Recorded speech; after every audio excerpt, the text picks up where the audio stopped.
Muy buenos días, bienvenidos a Encuentro con Julio Villagrán, una mañana de lunes 6 de agosto, terminando ya las vacaciones, pero usted todavía disfrutando en casa, descansando. Gracias por acompañarnos temprano en TVX, estamos ya listos para poder llevarles a ustedes una nueva propuesta. Hoy me acompaña en el estudio el director de la Escuela de Ciencias Sociales de la Universidad de El Salvador, el licenciado René Martínez Pineda, está conmigo para poder hablar sobre algunas cosas que sociológicamente debemos entender los salvadoreños. Por eso lo he invitado a nuestro buen amigo René Martínez Pineda, que está con nosotros. René, gracias por estar con nosotros. Buenos días, Julio, y buenos días a toda tu enorme teleaudiencia. Gracias. Gracias. Vamos a platicar un poquito sobre el país. René, ¿qué está pasando? Socialmente hay movimientos que se están dando, pero tú eres el experto que nos va a explicar qué le pasa al país sociológicamente. Hay unas cosas que no se entienden. Recientemente en México el candidato López Obrador gana las elecciones de manera abrumadora, un movimiento conformado por partidos de izquierda, de derecha, sociedad civil, la gente unánimemente le da su apoyo, de todas esas cosas. ¿Para dónde ve el mundo? De eso vamos a platicar con nuestro invitado, el director del Departamento de Ciencias Sociales de la Universidad de El Salvador, licenciado René Martínez Pineda. Está conmigo y de eso vamos a platicar. Esa es la propuesta para este día. Quédense con nosotros, ya regresamos. Ya estamos en Encuentro con Julio Villagrán. Gracias por preferir quedarse con nosotros. Recuerde, todos los días a las 8 de la noche en nuestro noticiero internacional RT Noticias, un noticiero completísimo donde usted se enterará de las noticias internacionales más importantes, lo que sucede en el mundo. RT Noticias, en esa gran alianza que TVX ha hecho con esta cadena internacional, todos los días, 8 de la noche es la cita para que usted pueda estar bien informado. Esta mañana de lunes 6 de agosto, ya terminando las vacaciones, pero usted ya listo para poder disfrutar de su último día de estas vacaciones agostinas. Me acompaña en el estudio René Martínez Pineda, es el director de la Escuela de Ciencias Sociales de la Universidad de El Salvador. Está conmigo. René, es un poco interesante ver cómo el mundo avanza en algunas cosas. Un amigo me decía el fenómeno de Macron en Francia, por ejemplo, que es una persona que nunca participó en política partidaria, una persona que, digamos, le atina a lo que la gente andaba buscando, y Europa complicada también, pero un fenómeno que se traslada a América Latina. Andrés Manuel López Obrador en México hace una propuesta también, no tan tradicional quizás, y vende la idea de que ya la gente cansada del PAN, del PRI, del PRD en México, y de manera abrumadora gana. Aquí en el fondo hay algunos temas interesantes, temas sociológicos, por supuesto, de cómo se está moviendo la sociedad hoy día, qué intereses tienen, aparte del tema de los jóvenes, que es una masa de votantes también que están decidiendo y están pensando diferente. Pero, en primer lugar, ¿a qué están respondiendo estas cosas, estos movimientos, René? Bueno, tanto en Europa como en América Latina, lo que se está dando es una reacomodación, no solo de la forma de ver la política, sino que también de la forma en cómo se ejercita esa política. Por lo general, nosotros en todo lo que es la teoría política tradicional la reducimos casi siempre al evento electoral, ¿no? Sin embargo, la cuestión política va mucho más allá. Entonces, en una sociedad como esta, en la cual los medios de comunicación, la celeridad que tienen los medios de comunicación para transmitir los hechos, le ha dado una nueva connotación al tiempo y al espacio, que es muy distinta a la connotación que nosotros, los adultos, tenemos de ese tiempo y espacio. Entonces, eso está logrando permear en lo que es la forma de ver la política y en lo que es la forma de ejercitarla. Eso implica, por ejemplo, que en el caso de Europa hayan surgido partidos políticos o movimientos políticos distintos, y ahí lo que ha ayudado mucho es la convergencia que ha habido entre una generación de intelectuales, ¿verdad?, que pasan los 55 años, con una generación de intelectuales que apenas está rozando los 30. Entonces, esa convergencia intergeneracional de intelectuales hizo una propuesta concreta de ver distinto la política. A todo eso hay que agregarle el hecho de que el sistema de partidos políticos, tal como tradicionalmente se ha venido manejando, definitivamente está en crisis desde hace un par de décadas por lo menos. Lo que pasa es que estamos hablando de un sistema de poder político basado en los partidos políticos tradicionales que obviamente no va a caer de la noche a la mañana. Entonces, en estas últimas 2 décadas hemos visto cómo han surgido nuevos liderazgos o nuevos movimientos que han puesto, si querés, un poco a temblar al sistema tradicional de partidos políticos, pero que no se ha ido concretando. En Europa se empieza a concretar, como tú dices, tenemos el caso de Macron, tenemos el caso de una nueva propuesta política electoral, por ejemplo en Grecia, en España, ¿verdad? Que de alguna forma nos está diciendo que la percepción está cambiando. Y en el caso de América Latina, quizás el hecho más aleccionador al respecto y más inmediato es el de Andrés Manuel López Obrador. Hay una propuesta más amplia, hay una propuesta distinta, aunque si tú recuerdas todos los procesos electorales, todos los partidos políticos siempre han llevado propuestas distintas que al final han terminado siendo iguales, pero de alguna forma se genera la coyuntura propicia para que esa propuesta de ser distinto y esa propuesta de ser amplio cuaje en el electorado mexicano y él gana de forma abrumadora. En los casos de los países de Centroamérica, si quisiéramos mencionar, por ejemplo, Costa Rica o El Salvador, estamos viendo que se está generando, se está propiciando una nueva forma de hacer política. Los parámetros a partir de los cuales ese conglomerado de votantes está valorando, evaluando al político, al mensaje, ¿verdad? Y a la propuesta concreta que tiene, también se está modificando. Y eso de alguna forma pone a los partidos políticos tradicionales en una encrucijada, ¿no?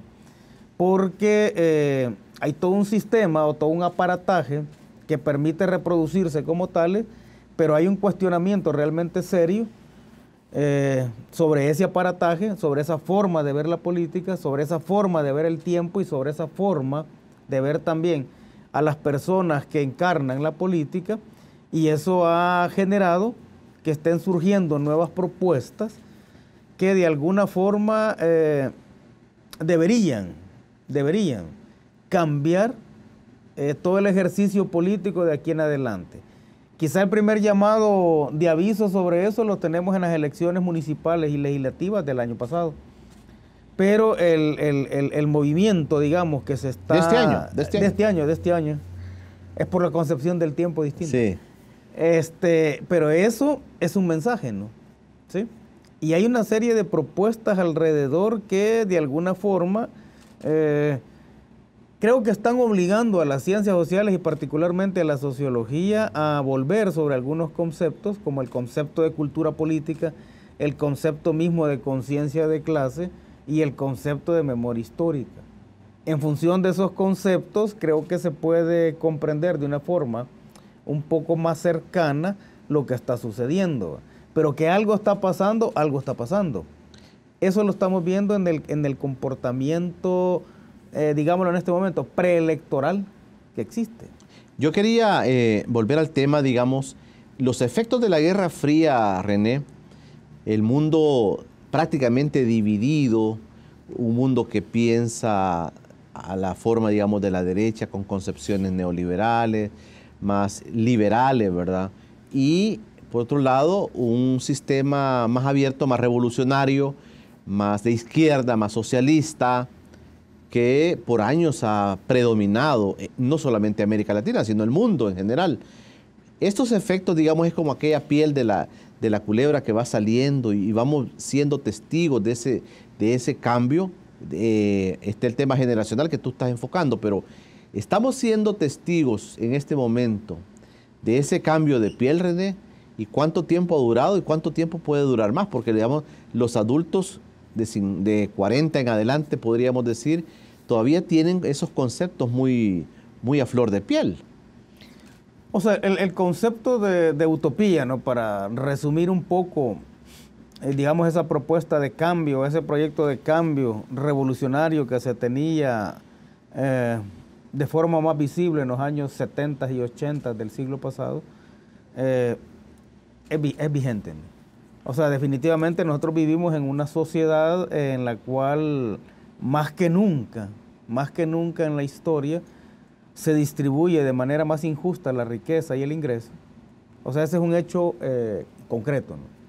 O sea, si nosotros medimos las causas por las cuales se empezó a construir una utopía y esa utopía de alguna forma logró calar en los sectores jóvenes de aquella época, o sea, los factores económicos que entonces hacen que se genere esta utopía, si los valoramos en la época actual, inclusive son más negativos. O sea, la relación pobreza-riqueza que se tenía en los años 60 y 70 del siglo XX es una, y la comparamos con la relación de riqueza-pobreza que tenemos ahora, vemos que estamos en peores condiciones que antes. Sin embargo, la misma complejidad que ha ido asumiendo la sociedad ha hecho de que ese dato estadístico, ese dato concreto, económico que se tiene, sea menos perceptible o la gente le dé menos importancia que le dábamos antes.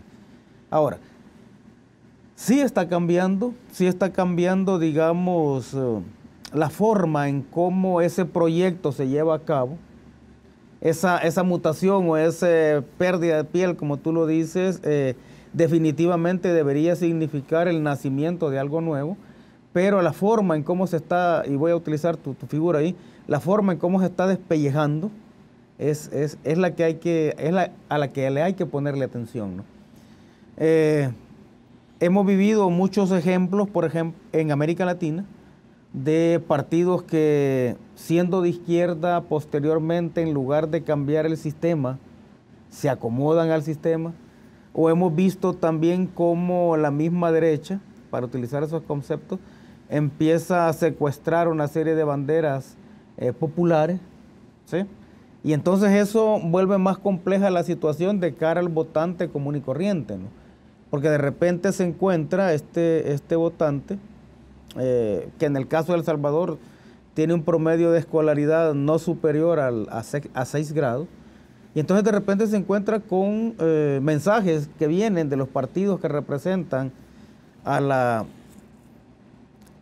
derecha, ¿sí? Con un mensaje popular, ¿no? Con un mensaje de cambio, con un mensaje de vamos en beneficio de ustedes. Y por otro lado también podemos encontrar partidos políticos que tienen su ombligo en las luchas revolucionarias, pero que no logran llevar a cabo o poner las primeras piedras en función de construir un país basado en la justicia social. Entonces eso hace que la gente diga, bueno, estamos hablando o estamos frente casi a similares discursos, estamos frente a partidos políticos que tienen la oportunidad de hacer cambios importantes y no los hacen, al menos en la percepción del día a día, que es la parte de la concepción del tiempo, y de repente viene alguien con un mensaje que cala más y que cala sobre todo en aquellos aspectos del imaginario que son más detonantes que otros. Fíjate que en el caso de la presidencia de Tony Saca, ahí donde, digamos, quienes están diseñando el modelo de gobierno de Tony Saca comienzan a implementar el tema de la asistencia social. Ahí comienzan a fortalecerse el subsidio. Paradójicamente, como tú estás diciendo, un gobierno que se pretendía presentar ante la nación como un gobierno más tirado a lo social, un gobierno de derecha, un gobierno, como todos lo sabemos, pues, dominado por las oligarquías del país. Pero su pensada es decir, bueno, el mercado nos está demandando más, no sé si es la palabra correcta, más asistencialismo, digamos, para la gente. Entonces, y se empieza a gestar esto, que luego Funes lo retoma y que luego Sánchez Serén también lo retoma. Es interesante eso que estás diciendo. Y por otra parte, sí, en efecto, una de las críticas mayores que se les ha hecho a los dos gobiernos del FMLN es que ni siquiera comenzaron a poner las bases para que el país se transformara, digamos, y que el Estado se transformara en algo que era como la utopía que tú estás mencionando. Un partido de derecha puede fácilmente impulsar una serie de programas sociales sin dejar de ser de derecha. Cuando uno hace la valoración política y sociológica de lo que implican una serie de proyectos o de reformas en materia de políticas públicas que beneficien a la población, al final te das cuenta de que esa es la mejor inversión que puede hacer, ¿verdad? La clase dominante, la burguesía o la oligarquía es la mejor inversión que puede hacer para mantener el Estado tal como está y para mantener los niveles de gobernabilidad. Ahora, cuando estamos hablando de partidos de izquierda o cuando estamos hablando de sentar las bases para una nueva sociedad, estamos hablando no solo del impulso de ese tipo de programas, que si se quedan el problema es que si se quedan en el asistencialismo, lo que estamos construyendo en términos de cultura política es una cultura política de súbditos, y la única forma en que la sociedad cambie es que esa cultura política de súbditos se convierta en una cultura política democrática. Y eso va más allá de los subsidios, ¿verdad? Eso tiene que ver con los niveles de comprensión de la gente, eso tiene que ver con que los partidos políticos también, ese proyecto o esa necesidad de construir una nueva sociedad pueda generar una imagen en la mente de la población. Entonces eso es lo que falta construir, ¿no? Porque de que necesitamos cambiar la sociedad, necesitamos cambiarla. El punto es cómo lo logramos, ¿no? Y el punto es cómo la gente lo comprende. La gente común y corriente no está interesada en qué significa un proyecto, o qué significa el socialismo, o qué significa acciones de largo plazo. La gente común y corriente, incluso y sobre todo los jóvenes, están interesados en cómo se resuelve el problema cotidiano, en cómo logra formar parte de una acción política y electoral que le haga sentir que está logrando propiciar cambios en el país. Y eso es lo que no se está logrando ver, ¿no? Entonces, y eso no tiene que ver únicamente con cuestiones sociodemográficas, tal como la edad, ¿sí? Porque alguien puede ser una persona joven, un político joven, pero eso no significa necesariamente que los jóvenes que están de este lado, ¿verdad?, ya sea como políticos o sea como votantes, que son dos cosas distintas, no significa que solo por el hecho de ser joven se sientan identificados con él, ¿no? Entonces, esa es la parte que habría que ponerle más atención, es la parte que habría que estudiar, porque a veces uno piensa que los jóvenes no están interesados en política, y eso no necesariamente es cierto, ¿no? Los jóvenes están interesados en política, pero no necesariamente están interesados en participación electoral, o pueden estar interesados en participación electoral y no necesariamente interesados en la política, al menos la política tal como la hemos venido usando y concibiendo en los últimos tiempos. Yo quería en el siguiente bloque, René, plantearte esto. Muchas veces el tema de los gobiernos está muy supeditado a los marketing que estamos haciendo. Digamos, cómo se vende cada uno de los gobiernos, cómo son las propuestas electorales y luego la propuesta de gobierno que cada uno está haciendo. Yo recuerdo que, por ejemplo, en el primer gobierno de Arena, lo que Cristiani nos vendió era que por el efecto del rebalse, ¿verdad?, si ellos tenían al rebalse, lo que caía le iba a caer a los pobres. Y eso se vendió, pero han tenido que ir cambiando. Luego vino el tema de todas las privatizaciones que se dieron en el país, vino el tema de la dolarización, vino el tema de todo lo que era la venta de la banca, de la telefonía, las pensiones, y era todo el esquema que traía la derecha en el país, y concretamente Arena en sus gobiernos. Pero al final Tony saca, cuando ya había mucho desgaste, dice, impulsa el tema social, y mete el tema social. Pero ahí en el 2009 se da un antes y un después, y de eso quiero que hablemos, cómo es que estos gobiernos se venden, pero cuáles son las necesidades que la sociedad está teniendo en torno a cómo ser gobernados. Ese es el planteamiento que te hago para el siguiente bloque. Ya regresamos. Estamos nuevamente con ustedes ya en Encuentro con Julio Villarán. Recuerde, Radio La Clave se reintegra a esta transmisión de Encuentro con Julio Villarán y a partir de las 8 de la noche todos los días Radio La Clave estará retransmitiendo nuestra entrevista. Saludos especiales a todo el equipo de Radio La Clave 92.1 FM. A partir de las 8 de la noche usted puede sintonizar Radio La Clave, ahí va a encontrar este programa sonando a las 8 de la noche. Gracias Radio La Clave por estar nuevamente en esta nueva alianza, en esta construcción de la comunicación social. Platicamos con el sociólogo René Martínez Pineda, que está conmigo para poder platicar sobre estas cosas del país, cómo va evolucionando. Te deja planteado ya el tema, René, cómo hemos ido avanzando desde el gobierno de Arena, hoy al gobierno del FMLN. O sea, ha venido avanzando el discurso, ha venido dándose, eso lo vemos en todo lo que es la teoría social, se han venido dando cambios conceptuales que no necesariamente han implicado cambios en la vida económica y social. Por mencionarte algunos datos, ¿no? Cómo se hablaba en la década de los 60, 50, 60 de países desarrollados y subdesarrollados.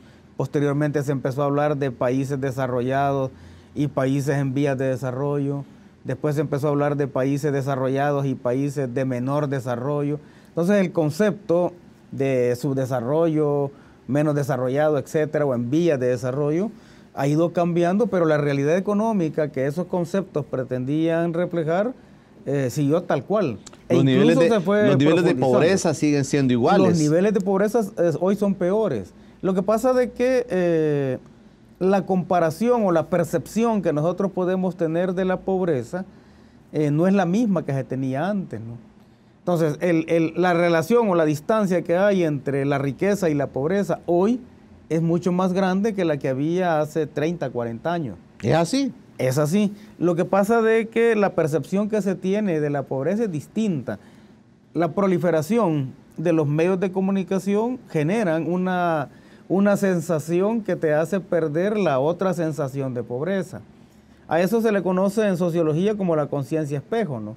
O sea, a través de los medios de comunicación o a través de las vitrinas de los grandes centros comerciales, vos ves todo lo que la sociedad puede ofrecerte y entonces ahí se genera no la urgencia de tener acceso a eso, sino que el imaginario de que podés llegar a eso. Y entonces la percepción de la pobreza cambia. O también cuando uno mide, uno como persona particular mide su situación de pobreza actual con la situación de pobreza que tenían sus padres o sus abuelos. Entonces siempre la lectura o la conclusión final va a ser de que se está mejor que ellos. Pero en realidad la pobreza solo puede ser medida en relación de la riqueza. O sea, no puedes medir la pobreza en relación de la pobreza anterior, o la pobreza debe tener un contexto en el cual vos decís, bueno, la pobreza es una relación directa con la riqueza. Entonces ahí es donde vas midiendo.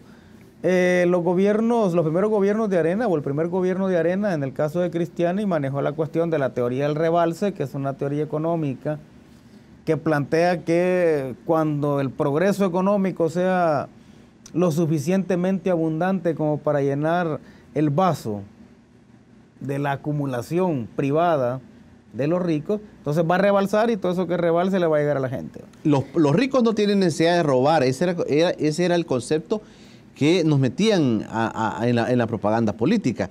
Mire, van a llegar a gobernar los ricos y ellos no tienen necesidad de robar. Entonces no van a robar y por lo tanto la sociedad se va a ver beneficiada. Sin embargo, este país está fundado en un acto de robo, que es el robo o la expropiación de las tierras comunales y los ejidos. Hemos visto la concepción, quizás es que el problema es, la gente entiende por robo lo que conoce por robo, que es el hurto común y corriente, ¿no? El gavetazo. Ajá, entonces dice, bueno, una persona que tenga muchísimo dinero no tiene por qué robar. Sin embargo, esa es la concepción que se tiene desde la pobreza. La concepción que se tiene desde la riqueza esas son formas de acumulación y esas son formas de pagarme a mí lo que yo valgo. O sea, hay toda una cuestión de desafinación cognitiva que se resuelve al final justificando tus actos, ¿no? realmente el político o el rico que roba en su imaginario o en esa cuestión cognitiva no está robando, está pagándose, esa es su justificación, ¿no? Está pagándose el valor que él tiene para administrar algo. Sin embargo, ese era el mensaje que se manejaba. Uno de los mensajes principales que usó Cristiani fue que El Salvador, país de propietarios, y entonces vos le lanzás, se lo lanzás al imaginario de la población, de que vos también sos propietario porque vendés minutas, porque vendés churros, o porque salís a vender, o porque tenés una tiendita pequeña, entonces te dice, sos propietario, ¿sí? Y El Salvador es un país de propietarios, ¿verdad? Porque cada vez hay más gente que vende minutas. Y entonces la gente empieza a sentirse propietario, y entonces si te sentís propietario, empezás a militar en una ideología que defiende la propiedad privada, porque el pobre no tiene una clara definición o una clara concepción de lo que es la propiedad privada. O sea, si nosotros hacemos una encuesta y le preguntamos a un pobre cuánto necesitaría ganar para salir de la pobreza, te va a mencionar niveles salariales que él comprende o que él maneja. Te va a hablar de $5,000 o te va a hablar de $7,000, ¿sí? Que es algo que él maneja. Jamás te va a hablar de millones y millones, porque no sabe cómo es que se gesta y en la cuantía en que se gesta la acumulación de dinero en este país. Pero bien, Cristiani maneja esa cuestión de El Salvador, país de propietarios, se empieza a hablar de El Salvador, un país de renta media, y entonces la gente se empieza a sentir así. Y en función de eso es que se logra impulsar sin mayor protesta, al menos una protesta que lograra frenarlo, se empiezan a impulsar las privatizaciones en este país. Y entonces la gente cuando se ve privatizada, o cuando ve que son privatizados los bienes públicos, que es otra forma de expropiación similar a la del siglo XIX, entonces la gente, en lugar de sentirse amenazada o en lugar de sentirse atacada, siente que esa puede ser una posibilidad para él, ¿no? Cuando se estaba privatizando la energía eléctrica, se le dijo y las telecomunicaciones también, se le dijo a los trabajadores que ellos iban a ser inversionistas, accionistas, que iban a ser accionistas, que iban a tener esta acción aquí o allá. Y entonces el trabajador de esos lugares, en lugar de sentirse expropiado él y expropiada su gente, se sintió en la posibilidad de ser lo que no puede ser. Pues, dueño, porque, parte de los dueños. Ser dueño de ese servicio, ¿no? Y así logras justificar, ¿no? El punto es cómo, cuando se da un quiebre, digamos, con la llegada del FMLN a los gobiernos, cómo se le echa marcha atrás a eso, o cómo se genera en la población la necesidad de reivindicar que lo público pertenece a todos. Y ese es el punto principal, ¿no? O sea, la gente, sobre todo los jóvenes, no están preocupados por la cuestión o la relación o la diferenciación que puedan tener entre lo que es lo público y lo privado. ¿Sí? A mí se me viene una idea, una imagen, René, te la quiero plantear, de lo que tú estás diciendo. Por ejemplo, un pobre, una persona, como tú dices, común y corriente, se para, por ejemplo, y ve esos grandes edificios, ve esos grandes moles que se han construido en el país, esos grandes centros comerciales, y siente que este país ha desarrollado mucho. Cualquiera lo puede hacer. Otra forma, tú te paras en una carretera, de esas carreteras amplias que están haciendo hoy, esos grandes pasos a desnivel, y tú dices, yo vivo en un país grande, un país desarrollado, un país que ha crecido mucho. Pero realmente es esa la apuesta que los gobiernos deberían tener como para realmente, o es esa la muestra que nuestro país debe tener, como decir, hemos desarrollado, somos un país desarrollado, hemos crecido, no somos el país de los años 70, 80. Obviamente no somos el país de los años 70 y 80. Hay un desarrollo mucho más importante de lo que es toda la conectividad, bueno, con las grandes carreteras, pasos a desnivel, lo cual es positivo. Pero el punto es que cuando hablamos de desarrollo no solo hablamos de eso, ahí estamos hablando de progreso. O sea, ¿ha progresado el país? Ha progresado, porque la lógica misma del capitalismo te obliga obliga a las burguesías locales a progresar, ¿no? Porque esa es una forma también de invertir desde los gobiernos para que el acto privado sea mucho más ágil y por lo tanto genere más beneficios, porque cuando hablamos de las carreteras, los pasos de desnivel, es una inversión del Estado, o sea, de toda la población, ¿no? Porque es con los impuestos, pero el beneficio económico de esa enorme inversión en infraestructura, realmente quien lo logra capitalizar de forma más adecuada y rápido son los dueños de los medios de producción, ¿no? ¿Sí? Entonces ahí hay una inversión desde lo público que va en beneficio de lo privado. Obviamente a la imagen no solo del ciudadano local, sino que también en la imagen de los que vienen de fuera hay un cambio importante, ¿no? Digamos que hasta ahí estamos bien, ¿no? El punto es que ese progreso económico debe ir acompañado de mejores niveles de ingreso, un consumo de mayor calidad, una mejor relación con el medio ambiente, ¿sí? Una satisfacción cada vez más elevada de las necesidades, por ejemplo, de educación, de salud pública, de deporte, de recreación. Entonces, eso es lo que hace falta acompañarnos. Entonces, si nosotros agarramos los datos, vemos que ciertamente hay un progreso económico, pero cuando agarramos el dato de la calidad de vida, comparada, porque el concepto de calidad de vida es un concepto histórico. Entonces lo vas a comparar, la calidad de vida se compara no con la calidad de vida que tenías 30 años antes, sino que la calidad de vida se compara con la calidad de vida que la sociedad actual te puede dar.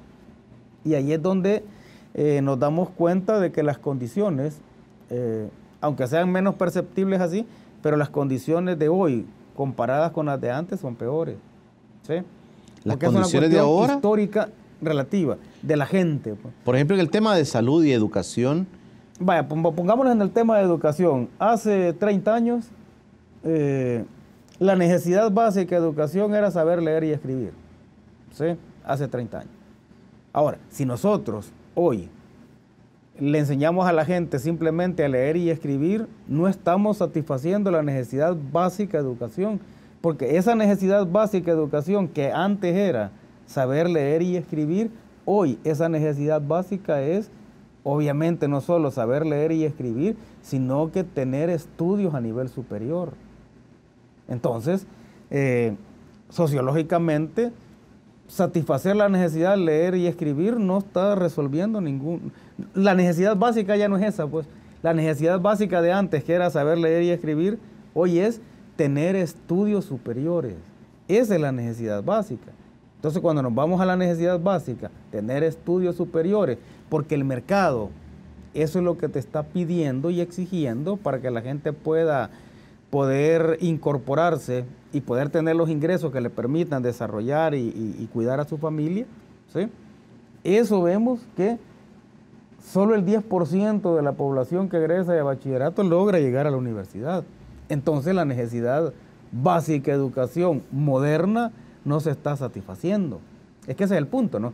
Pero cuando se quiere mandar el mensaje, yo puedo decir, mire, aquí se satisfacen las necesidades básicas, la gente ya sabe leer y escribir. Estoy usando ese concepto, necesidad básica de educación, como que si no hubiera evolucionado históricamente. Pero el punto es cómo lo evaluamos hoy. ¿Verdad? Ya no solo es leer y escribir. Si alguien aprende a leer y escribir, no pasa nada. Con él no pasa nada. Con su calidad de vida no pasa nada. Llega a 6º grado, tampoco pasa nada. Llega a bachillerato, tampoco pasa nada. Tiene que salir de la universidad para tener muchas mejores opciones. Para ver claro. Un mundo diferente.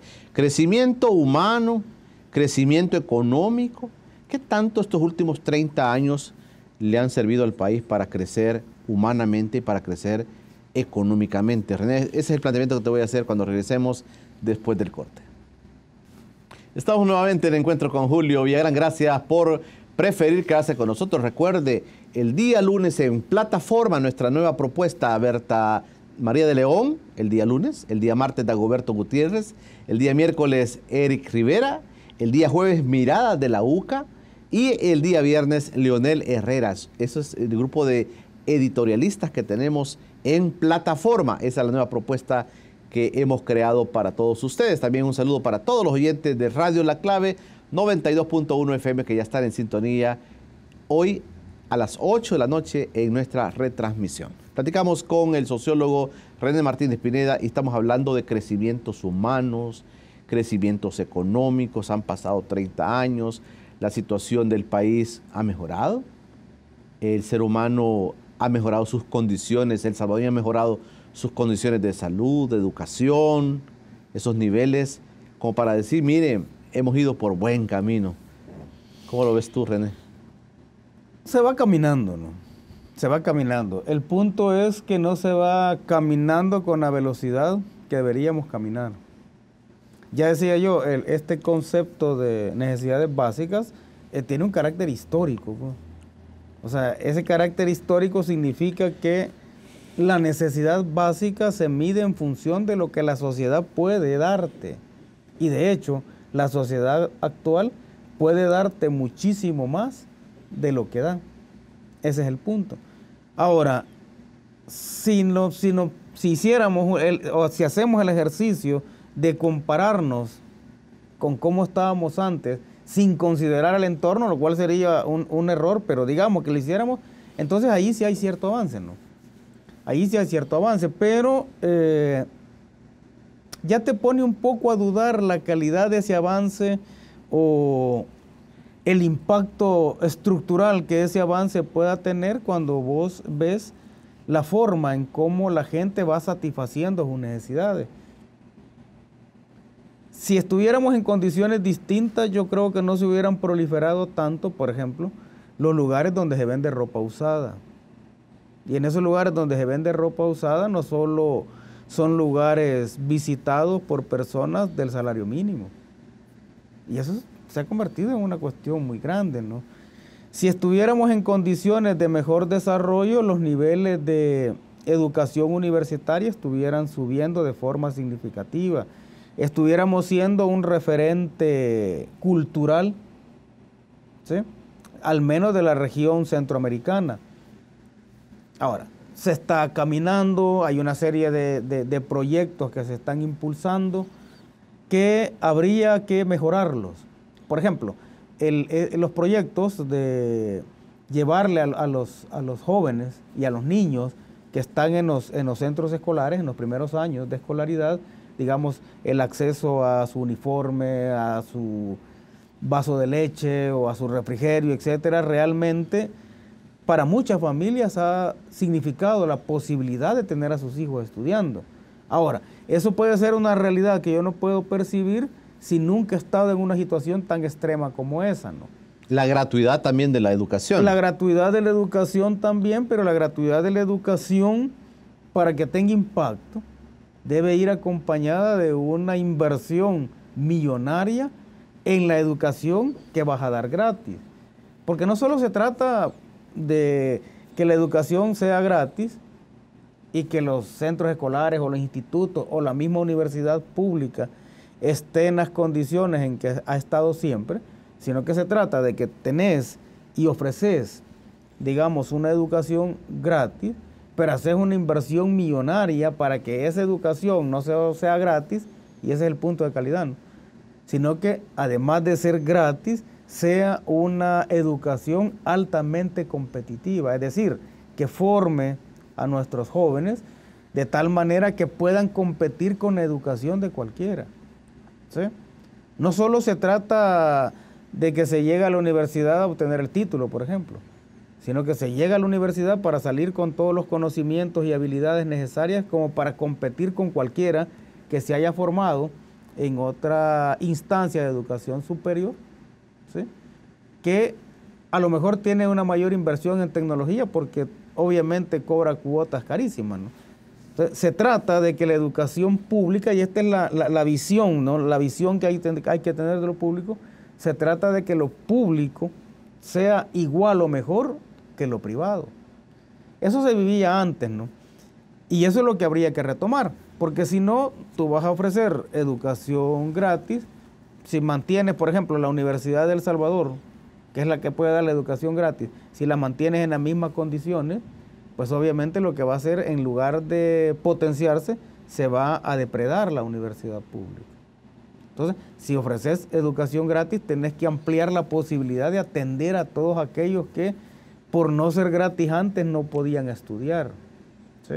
Sí. Entonces, esos son los puntos que hay que valorar, ¿no? Digamos, los modelos económicos o los sistemas económicos, los sistemas sociales que nos han gobernado estos últimos 30 años están claros, René? ¿O es una mezcla de cosas? ¿O es una cosa que se ha ido armando en el camino? Y yo te voy a plantear, por ejemplo, al FMLN se le acusa que no ha tenido un proyecto claro de país, que no ha logrado, digamos, sustentar un modelo propio, sino que ha llegado a administrar un modelo económico, por ejemplo, que fue una herencia de Arena, que no le quiso entrar con los dientes, a meterle el diente, como se dice vulgarmente, a un tema de desarrollo social y desarrollo económico diferente a los partidos de derecha, por ejemplo. Yo creo que el Frente tiene muchos proyectos que son plausibles, ¿no? Pero creo que no han sido lo suficientemente profundos como para que no solo se genera la sensación en la población de que se está yendo por otro rumbo, un rumbo más esperanzador, sino que construye las bases para que eso que se está haciendo ya no se pueda quitar. Ese es el problema, ¿no? Pero mira, René, discúlpame. Yo veo una gran diferencia. O sea, una cosa es tener un plan de país, un plan para dónde queremos llevar al país, y otra cosa es tener un programa o un proyecto. Por ejemplo, el tema social, ¿verdad? Que como tú dices, hay que aplaudirlo, ¿verdad? No sería bueno que le quitaran a los niños, digamos, pobres, lo que se les da de gratuidad sobre educación, por ejemplo, y cuestiones sociales. Pero una cosa es un plan de país, tener claro qué querés del país, y otra cosa es implementar algunos proyectos, algunos programas en el país. O sea, una cosa es plan de gobierno, que vos decís, bueno, yo impulso este plan de gobierno, duro 5 años, y si terminan los 5 años, pues hasta ahí terminó.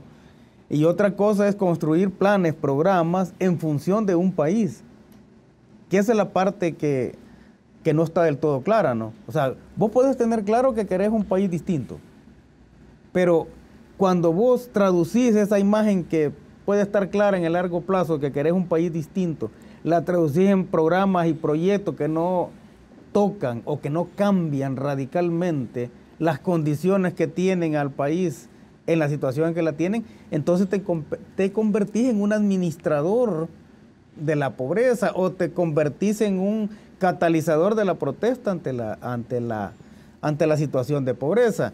Te lo voy a poner en estos términos. Muchas ONGs que surgieron en los años 90, ¿verdad? Que la intención era un poco, si querés, abordar o apoyar desde ellas y con el financiamiento internacional sobre todo, generar mejores condiciones de vida, mejor calidad de vida, qué sé yo, mejores oportunidades y participación. Al final, muchas de esas ONGs se convirtieron en administradoras de la pobreza.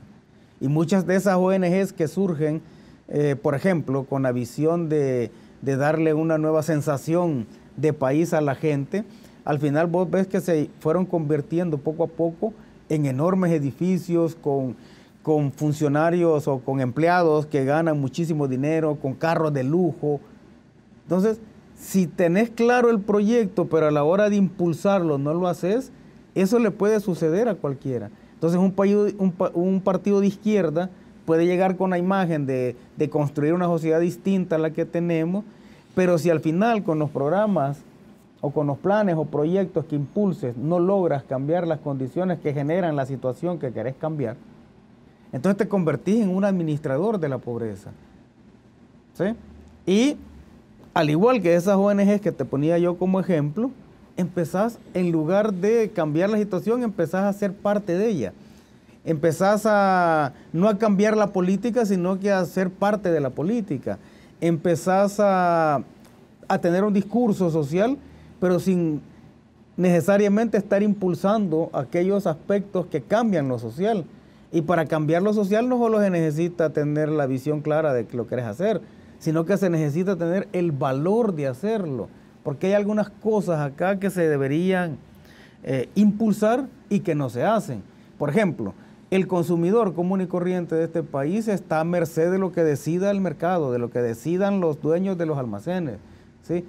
Acá, si hay un aumento de salarios, eso se traduce inmediatamente en un aumento de los costos de todos los productos. No se ha tenido el valor o no se ha tenido las herramientas para frenar eso, pues.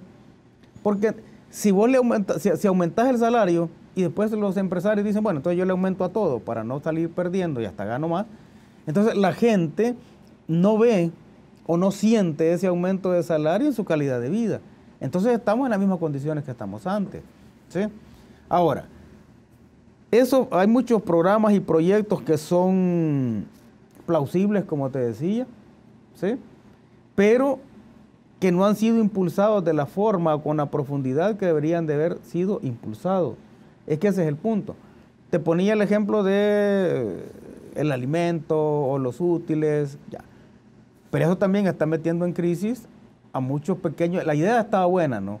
Que eso, por ejemplo, los uniformes fueran hechos por pequeños productores, esa idea estaba buena. El punto es que la forma en que vos le pagás, y le pagás casi un año después, en lugar de generar, ¿sí?, más micros y pequeñas empresas, algunas de ellas han ido a la quiebra. Perfecto. ¿Por qué? Porque no les pagas a tiempo. Para ir cerrando, debo cerrar, pero creo que ha sido interesante conocer, o sea, socialmente cómo nosotros hemos caminado en los últimos 30 años, hablando, digamos, de los últimos 30 años que hemos sido gobernados, 20 años por Arena y hoy los 10 años por el FMLN. Pero al final, yo te quiero terminar preguntando, René, la gente se siente insatisfecha, la gente dice las cosas siguen igual, el tema de la corrupción vuelve a salir, el tema de lo que tú estás poniendo ejemplos, sí se construyeron cosas, pero tú ves el mismo Estado, la burocracia misma ha crecido, tantas cosas que no se resuelven. ¿Qué crees tú, para terminar, tengo un minuto nada más, qué crees tú, René, que el país debe comenzar a pensar a partir de ahora de una nueva forma de gobernarse, o qué deberían los partidos tener en la mente para poder seguir gobernando este país, que en las encuestas dice estamos cansados inclusive de los partidos políticos, pero ¿qué se debería comenzar a construir? Se debería empezar a construir otra cultura política. Y esa construcción de una nueva cultura política, y por eso no la piensan los partidos políticos, significa quitar todos los privilegios y toda la forma de acceder al poder, tal como lo han venido usando los partidos políticos. Es que el punto es sencillo, ¿no? Ahora, la credibilidad de los partidos políticos, eso es casi que histórico. Desde los 90 venimos discutiendo eso, ¿sí? Que ya no tiene legitimidad, que la gente está... Y aquí hay que diferenciarnos. La gente, una cosa es el descontento y otra cosa es el desencanto. O sea, ¿en qué momento estamos ahora? ¿Estamos en una hora de desencanto o en una hora de descontento? Si estamos en una hora de desencanto, ¿sí?, quiere decir que la gente, eso se va a traducir en un nivel de apatía en la participación política y electoral, ¿no? Pero si estamos en una hora de descontento, eso puede significar que una nueva propuesta de hacer política y que una nueva propuesta de discurso y de liderazgo asuma de repente un protagonismo tal que llegue, ¿sí?, que llegue al poder. Pero habría que diferenciarnos. ¿Dónde estamos? ¿En el desencanto o en el descontento? Y de eso va a depender al final qué es lo que sucede posteriormente. Nuevas propuestas de liderazgo están surgiendo en todos lados. Algunas propuestas son formales nada más. Es decir, parten de la imagen para creer que esa es una nueva propuesta. Pero hay propuestas que pueden ser reales. Muchos jóvenes se están entusiasmando con esa nueva propuesta porque los jóvenes, más que estar desencantados, están descontentos. Podemos estar desencantados nosotros, no veamos personas de 50 años para arriba, ¿no? Pero eso puede significar que la gente convierta o que la masa poblacional convierta unas elecciones, tradicionalmente elecciones de continuidad, en elecciones de cambio, ¿sí? Y esa es la lectura que habría que hacer.